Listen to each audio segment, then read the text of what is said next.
자, 이처럼 대한민국의 관피야, 모피아를 중심으로 하는 관피야, 소위 엘리트 부패가, 엘리트 집단들이 공공자원을 사익추구에, 이 공공영역을 장악하고 관리하는 권한을 이걸 독점하면서요, 우리 사회에 그러니까는 이 기득권 카르텔과 유착이 돼가지고 사익추구들을 하고 앉아있는 거예요. 그 속에서 지금 우리는 가계부채, 부동산 시장, 경착륙의 위협에 빠져 있는 겁니다. 위험에 빠져 있는 거예요. 자, 그 다음에 우리 국민들 입장에서 저는 상위 2%가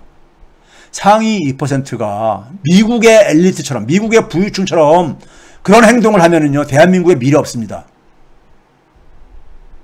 대한민국은 상위 2%를 위한 정책이고 상위 2%에다가 언론도 초점을 맞춰가지고 가고 있습니다. 자, 미국이 금융위기 터지고 난 다음에요, 타임지라는 잡지 있잖아요. 타임지가 온라인으로 여론조사를 했어요. 금융위기의 주범이 누구냐. 1위 당연히 당시에 현직 대통령인 조지 부시를 얘기를 했고요. 2위를 빌 클린턴으로 얘기를 했어요. 클린턴이 당시에 Why me? 내가 왜? 나는 90년대 대통령 했었는데. 아닙니다. 미국 시민들이 정확하게 한 거예요. 클린턴 때부터 빚내서 집 사기는 클린턴 때부터 시작됩니다. 클린턴 때부터 시작돼요. 조지 부시가 더 가속화시킨 것뿐이에요. 3위를 근데 뭐냐면 미국 시민들이 자기 자신을 찍었어요. 우리 책임도 크다. 막 집값이 올라갈 때는 집값을 떨어뜨리는 정책은 굉장히 인기 없는 정책입니다. 집값이 올라갈 때는 모두가 다 해피해요. 금융계는 돈놀이 할 수 있으니까 좋고, 그 다음에 집을 산 사람은 집값이 오르니까 좋고, 그렇죠? 집값이 오르니까 또 소비가 또 늘어요. 기분 좋다고 해서요. 그럼 경기도 좀 잘 돌아가니까는 정치인들도 인기가 올라가서 좋고. 근데 집값이 마냥 올라갈 수가 있는 겁니까? 예?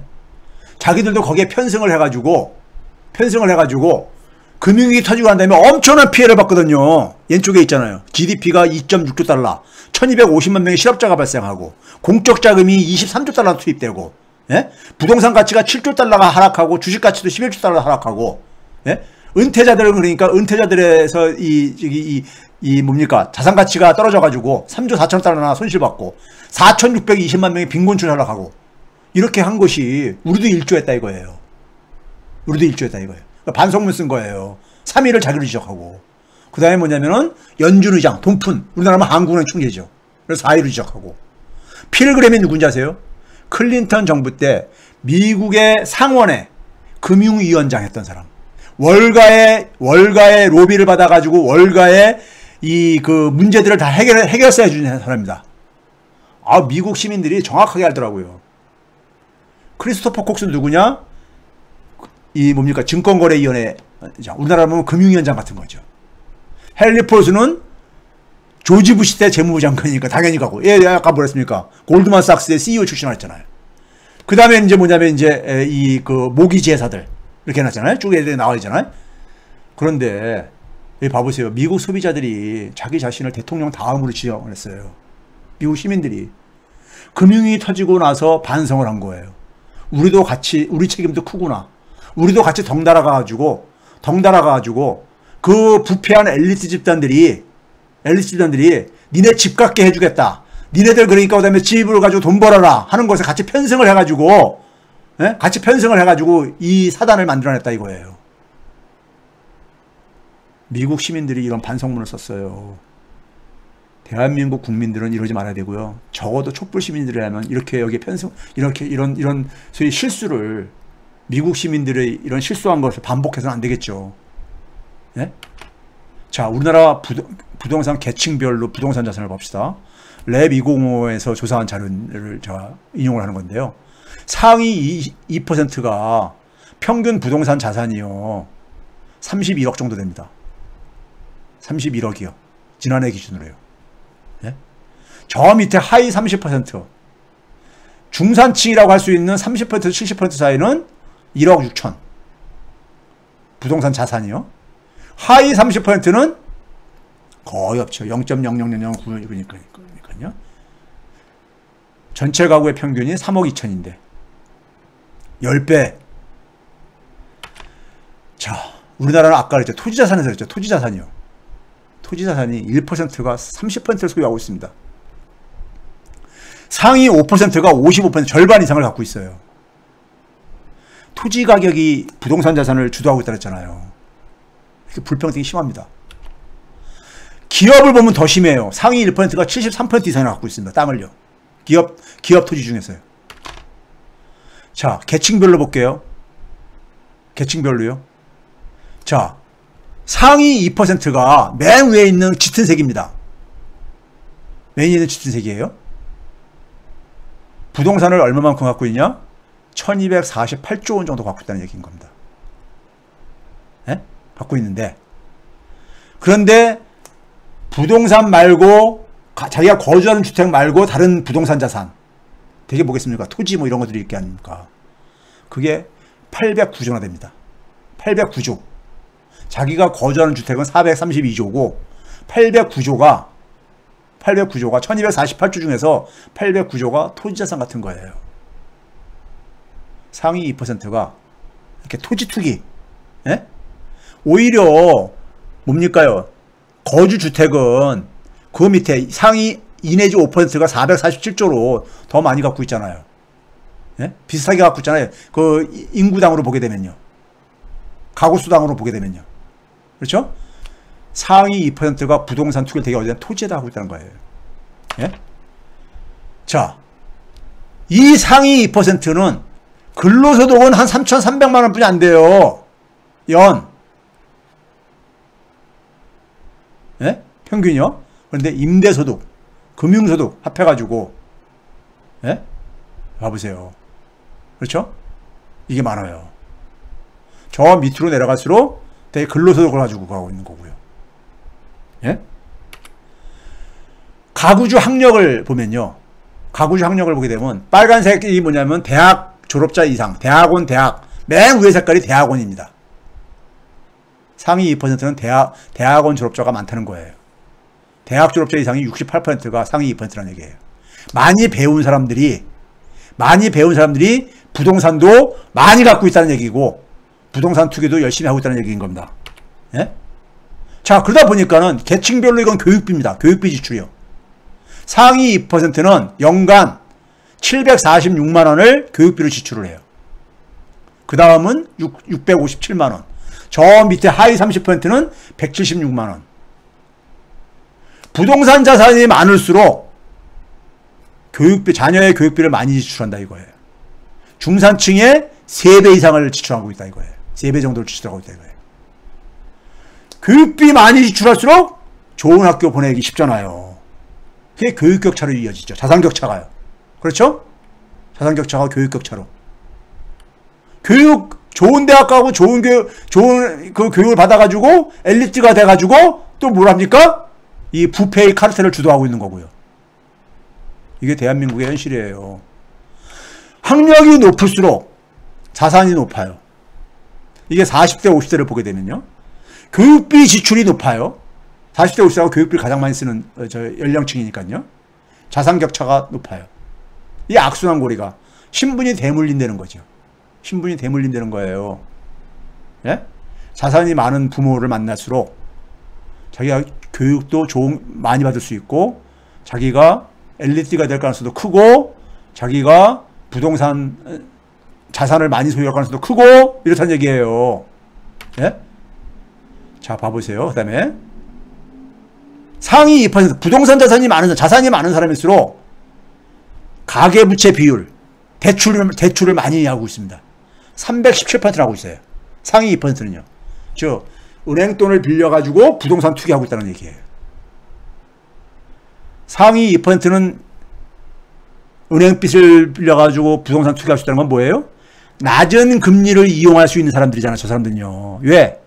소득이 높고 자산이 높으니까 1등급, 신용등급 1등급 대접받을 게 아닙니까? 예?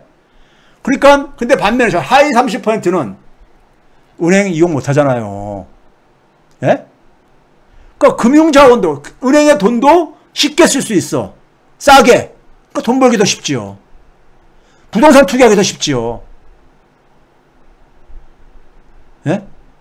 우리 사회는 이렇게 불공정해. 기울어지는 운동장인 겁니다. 기울어지는 운동장이에요. 하위층 부모를 만나면은 확률상으로요. 예? 이렇게 불공정하게 살 가능성이 높은 거예요. 그러니까 젊은 친구들이 금수저 흑수저 얘기하는 거예요. 헬조선이라고 얘기하는 겁니다. 예? 대한민국 엘리트들을 창피한 줄 아세요. 자기들 능력으로 이렇게 됐으면 하는데 능력이 아니라 이렇게 투기하고 그 다음에 공적 자원을 이용해서 사익 추구하고 이게 무슨 실력이에요. 예? 그러다 보니까 그 권한들을 안 내놓으려고 하는 거예요. 그 권한들을 그러니까 우리가 정상화시키려고 특권과 반칙을 없애려고 하니까 저렇게 길을 쓰고 대드는 거고요. 검찰개혁 하겠다니까는 조국 가족 완전히 난도질 하는 거. 예? 과거에 여러분들 본인 당사자 빼고 그 부인에다가 그 다음에 자녀들까지 이렇게 간 경우 봤습니까? 이건 조선시대 때 그러니까 역모를 한 사람들, 삼종매라는 이 수준인 거예요. 예? 왜 그런 겁니까? 자기들의 기득권을 침해하고 있다고 보는 거예요, 지금요. 예?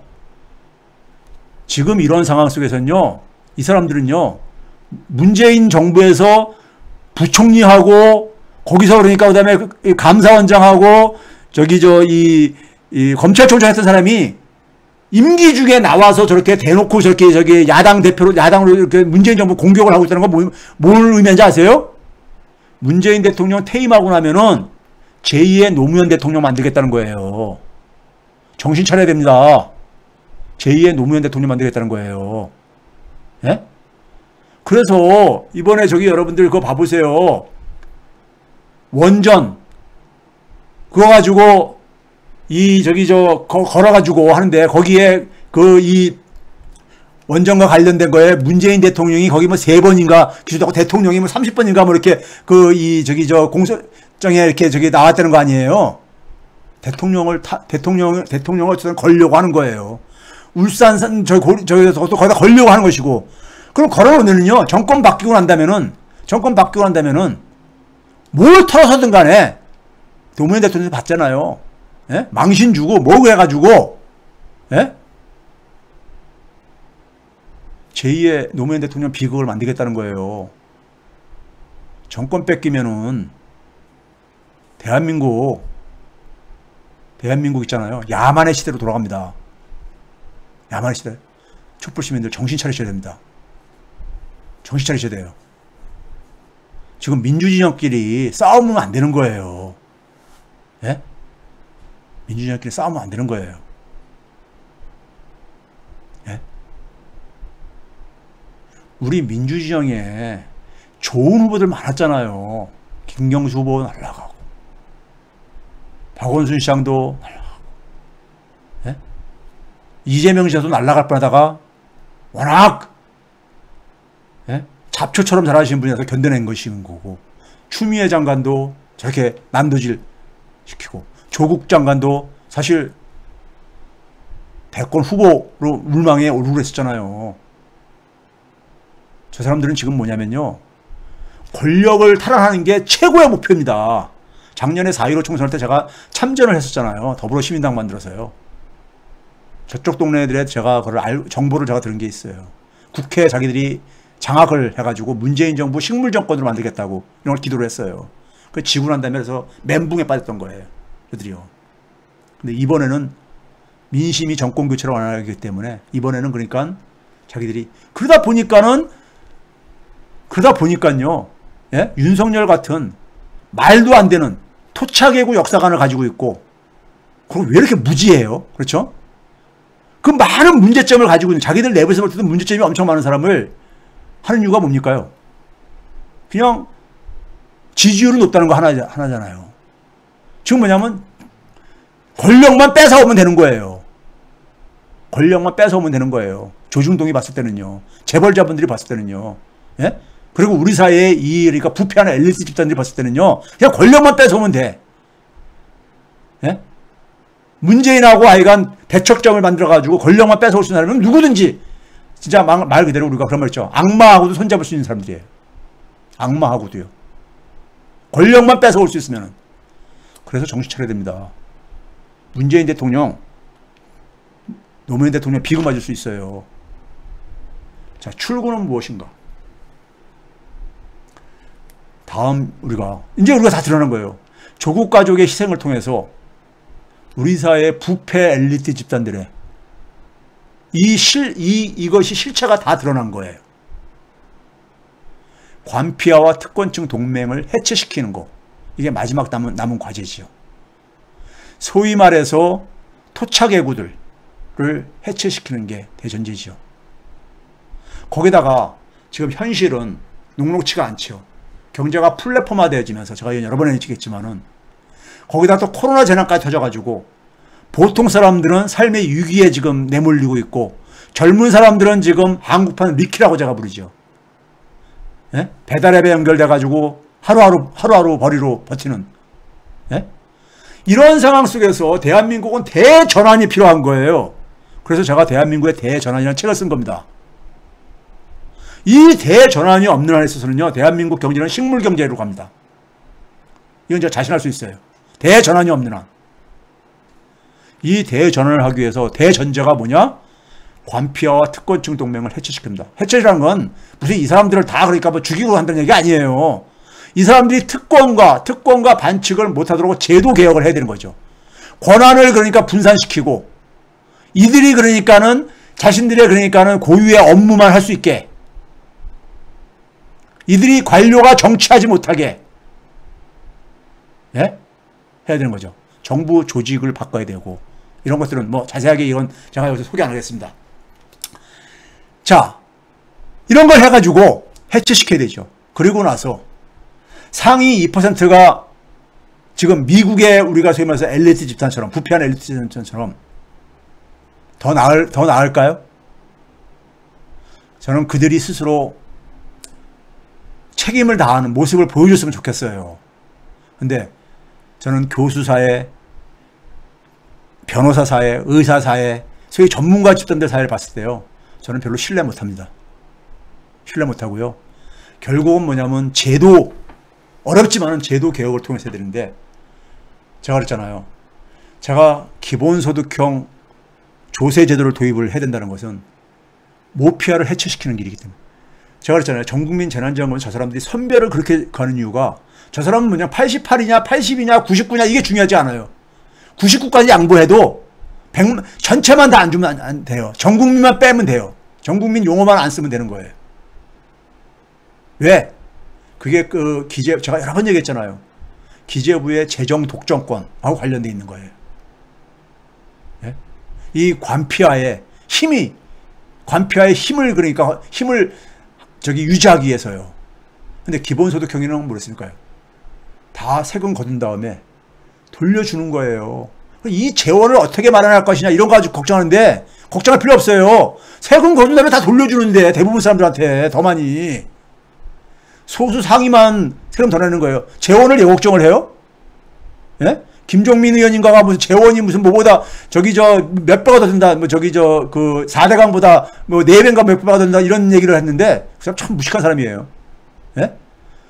기본소득형 세금은요, 그게 국토보유세가 되든 뭐 소득세가 되든 간에요, 기본소득형은 뭐예요? 세금 거둔 거를 기재부가 그러니까 이렇게 나눠주는 게 아니라 그냥 다 돌려주는 거예요. 전 국민한테 n분의 1로요. 그러니까 나한테 세금을 100만원 걷었는데 나한테 100만원 혹은 120만원 돌려줘. 그럼 그 세금에 대해서 누가 반대를 해요? 그 재원 조달을 예걱정을 해요. 다 돌려주는 건데. 예? 상위 소수가 자기가 돌려받는 것보다 세금을 더 많이 내는 거예요.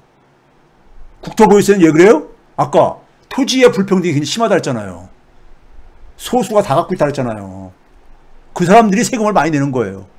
그러면 그 사람들 토지 갖고 있으면 자기가 불이익을 보니까 토지 내놓을 게 아닙니까? 시장에다가 이익이 안 나오니까요. 그럼 부동산도 안정됩니다. 투기도 사라져요. 수익이 안 나오니까요. 거기다가 토지 없는 사람이 가장 많이 이걸 돌려받잖아요. 세금도 안 내면서 받으니까요. 소득 재분배 효과가 굉장히 크죠. 기본소득형 조세체제는요, 재정의 민주화입니다. 관료들의 힘을 빼는 거예요. 관료들이 지금까지는 고관 열쇠를 가지고 자기들이 배분을 했던 거예요. 힘이 거기서 나온 거예요. 근데 이제는 뭐예요? 재정 거둔 걸 다 돌려주는 거예요, 그냥요. 자기들이 개입할 여지가 없잖아요. 지역화폐도 그런 의미를 갖고 있는 겁니다. 거기다 기본금융 도입을 펴서 금융민주화, 은행가, 이건 제가 여러 번 얘기했으니까 이거 설명을 다 못 들으신 분은 옛날 거 찾아보세요. 이거 아까 그랬잖아요, 제가요. 은행을 이용할 수 있는 사람, 상위 계층일수록 은행을 싸게 이용을 하고, 그러다 보니까는 부동산 투기에도 더 유리하고, 그렇죠? 우리가 똑같은 사업을 하는데 10억이라는 자본이 필요해. 근데 어떤 사람은 1%로 10억을 자금을 주더라고. 어떤 사람은 10%로 자금을 주더래. 그럼 그 사업에서 누가 이기겠어요? 전자가 이길 수밖에 없잖아요. 그렇죠? 재정민주화하고 금융민주화를 제가 그렇게 강조하는 이유입니다. 예? 이거 없으면요, 대한민국 이거 바꿀 수가 없습니다. 기득권, 이 특권층 카르텔을 바꿀 수가 없어요. 지금처럼 그러니까 금리 바닥까지 내려봤자 일반 사람, 보통 사람한테 이게 흘러 들어옵니까, 돈이요? 다 어디로 갑니까? 주식시장, 부동산 시장으로 가잖아요. 그 다음에 교육혁명 해야 됩니다. 교육혁명. 전국 어디에 사나, 전국 어디에서 교육을 받으나 자기가 좋아하는 것을 찾아낼 수 있게 해주고, 공교육을 그렇게 내용적으로 바꾸면 되는 거예요. 지금처럼 그러니까 인공지능이 다 할 수 있는 이런 거를, 그러니까 인공지능이 다 해결할 수 있는 그런 이미 정해져 있는 답을 암기하고 이런 거 해봤자, 해가지고 줄 세워가지고 누가 빨리 암기하는, 누가 많이 습득하냐, 먼저 빨리. 예? 인공지능이 1등하지, 솔직히 말해서 그거 하게 되면요. 그거 아마 수능 같은 거 그렇게 해가지고 시험 보라 하면 인공지능이 1등 할 거예요, 아마요. 예? 그런 교육을 가지고 줄 세워가지고 학연 이런 거 만들고 자기들 카르텔 형성하고 아무도 행복하지 않잖아요. 예? 그 교육으로 인해서 누가 행복합니까? 10대들은 그러니까 그거 가지고, 죄송한 표현이지만 이 정신질환을 앓는 애도 굉장히 많잖아요. 학교 공부 못하면 그냥 나고자 취급받고요. 예? 다른 거 잘할 수 있는 능력이 있는데 그 능력은 개발 안 시켜주고요. 더군다나 지금 우리가 플랫폼 경제에서 제가 말했지만 자율노동이 가능한, 아이디어가 많은 이런, 그 다음에 다른 사람과 협력을 통해서 문제를 해결할 수 있는 역량, 이런 것도 중요하다 했잖아요. 이런 거, 공교육, 이런 거 하는데 왜 대치동 가서 대치동 학원을 다녀야 돼? 대치동 학원에서 이런 거 가르칩니까? 이건 공교육을 살 수 있는 거예요.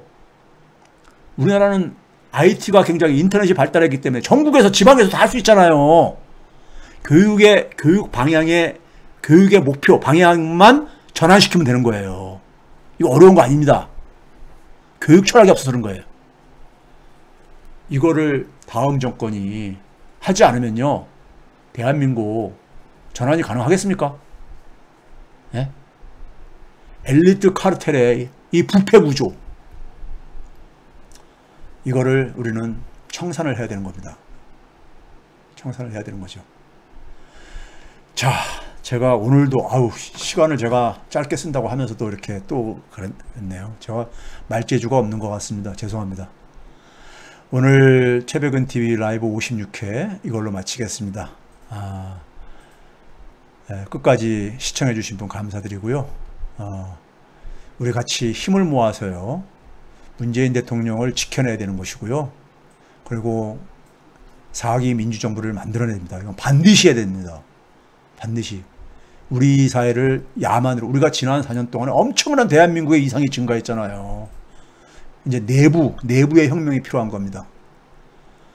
예? 엘리트 부패 구조가 다 드러났잖아요. 관료들이 다 그냥 걸기하고 앉았잖아요. 예? 관료들이요. 그걸 국민들이, 일반 보통 사람들도 이제 알게 될 거예요. 예? 4기 민주정부와 이걸 이제 그러니까는 정상화 시키면 되는 겁니다. 그건 정상화예요. 반칙과 특권이 그러니까 노무현 대통령의 반칙과 특권이 없는 세상. 이거 굉장히 상식적인 세상이잖아요. 예? 예. 이거를 반대하는 사람은 저는 부패 세력이랍니다. 부패 세력. 부패를 가지고 자신의 사익 추구를 하려고 하는 사람이에요. 부정부패를 가지고요. 예? 그 사람들은 고립시켜야 되는 거죠. 어떻게? 제도적인 개혁을 통해서 그 사람들이 힘을 못 쓰게, 그 사람들이 불공정한 게임을 하지 못하게 해야 되는 거죠. 예?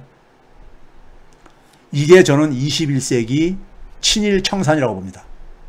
우리가 해방 후에 못했던 친일 청산을 21세기식 친일 청산을 해야 되는 겁니다. 왜? 우리나라의 엘리트 부패 세력이 저는 토착 애구들이라고 봅니다.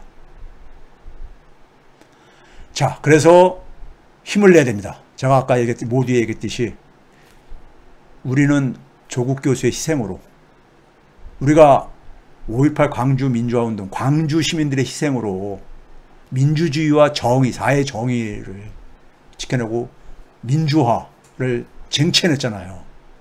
그리고 노무현 대통령의 희생으로 우리가 촛불 시민의 혁명을 만들어냈잖아요. 엄청난 아픈, 가슴 아픈 희생을 통해 가지고 우리가 얻어낸 겁니다. 조국 가족의 희생을 통해서 우리는 이제 촛불 시민이 한 가족이 돼가지고 4기 민주정부를 만들어내야 되고요. 4기 민주정부의 목표는 뭐냐?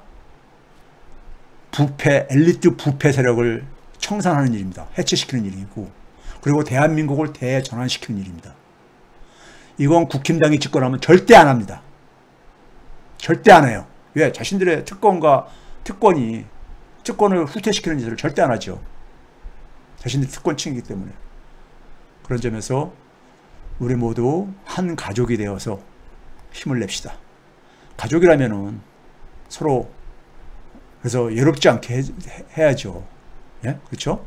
우리 모두가 같이 그러니까는 연대의 정신으로 한 가족이라는 생각으로 이 지금 어려움을 이겨내도록 합시다. 이 광기를 우리가 이겨냈으면 좋겠습니다. 그리고 맨 앞에 있겠습니다. 여러분 사랑합니다. 감사합니다.